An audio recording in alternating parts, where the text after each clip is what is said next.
speaker is Ambassador James Dobbins from the RAND Corporation. He's a former United States ambassador to the European Union, Assistant Secretary of State for European Affairs, and a Special Representative for Afghanistan and Pakistan. Ambassador Dobbins, can you hear me?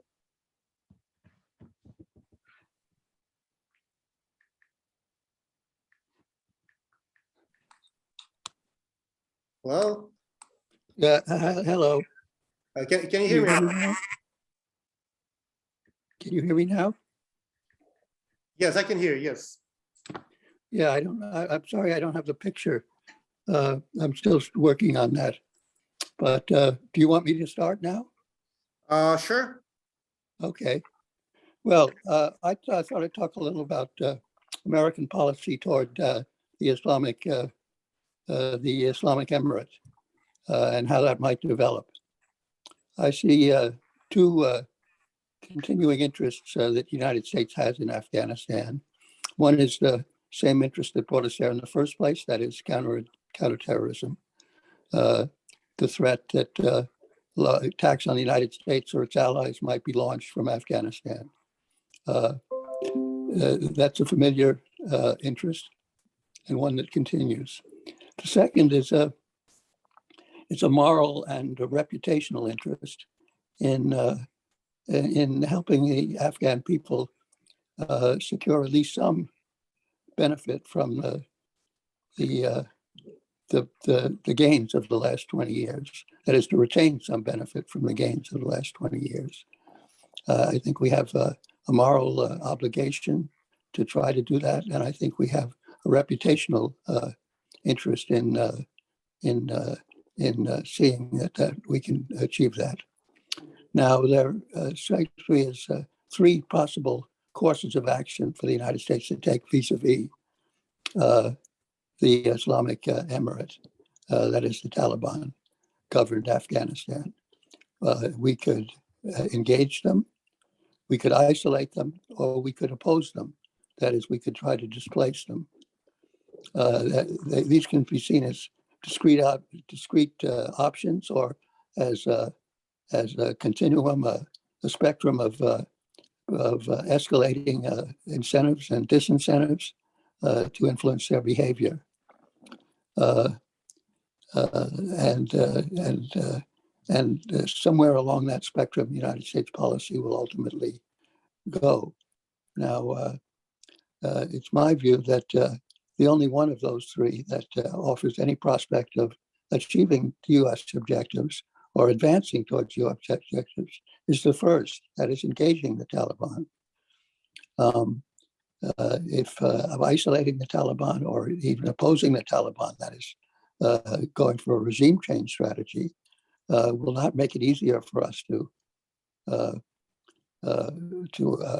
assure that attacks are not launched from Afghanistan. It's only with at least the acquiescence of the Taliban that we have a hope of achieving that objective, as long as they remain in power, of course.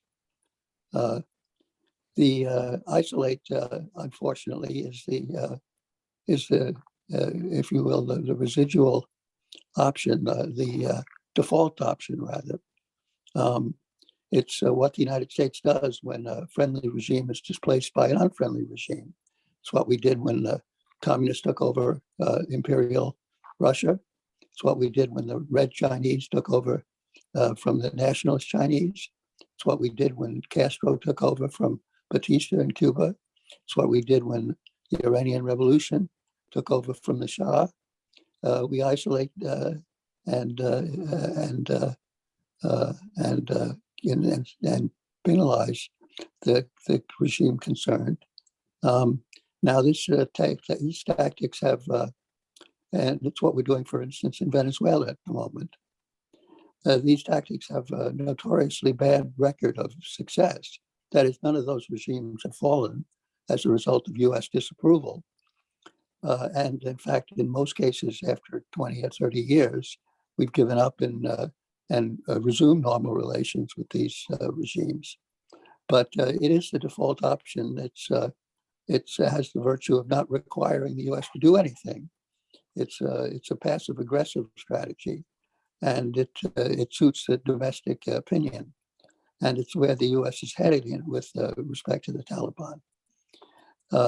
That is a strategy of isolation.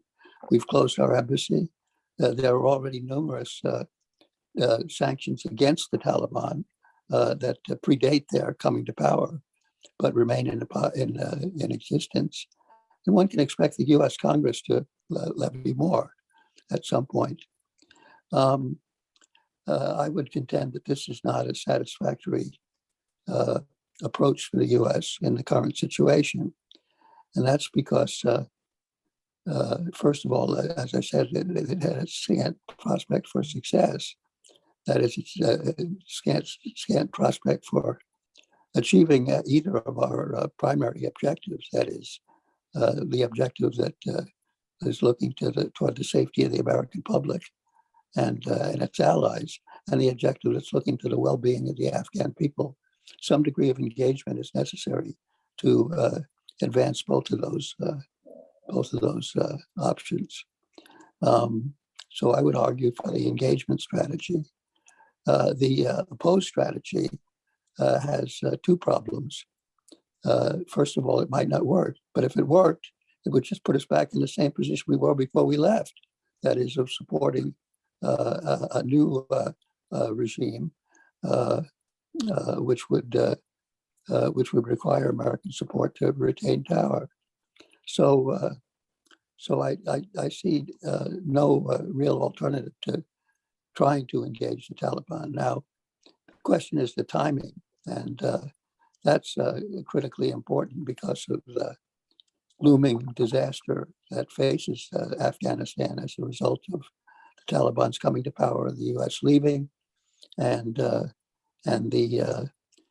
prospect of hyperinflation and the collapse of the banking system, and ultimately famine and mass migration, which are fast approaching as a result of the cutoff of international assistance.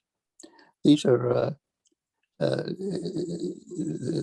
humanitarian assistance will continue in some level, but Afghanistan needs more than humanitarian assistance. It needs assistance in stabilizing its economy, in fending off hyperinflation, and